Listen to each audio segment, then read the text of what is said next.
How to manage Netflix devices. Hello everybody, welcome back to the channel. In this video we are going to learn how you can manage Netflix devices, so make sure to watch the video till the very end.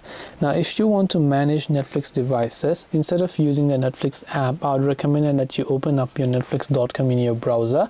Then once you open it up in your browser, you will see this type of interface where you need to simply tap on the three lines option from the top left. Then you need to simply go to this option that says account.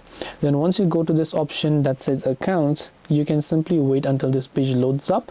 Then here you can see manage access and devices, and you can just tap on manage access and devices and you will see a list of devices that currently have access. So then you can just tap on the sign out option to sign out of this device. This way you will be able to go ahead and then manage Netflix devices. Hope this video was very helpful. If you have got any more questions, then feel free to leave them down below.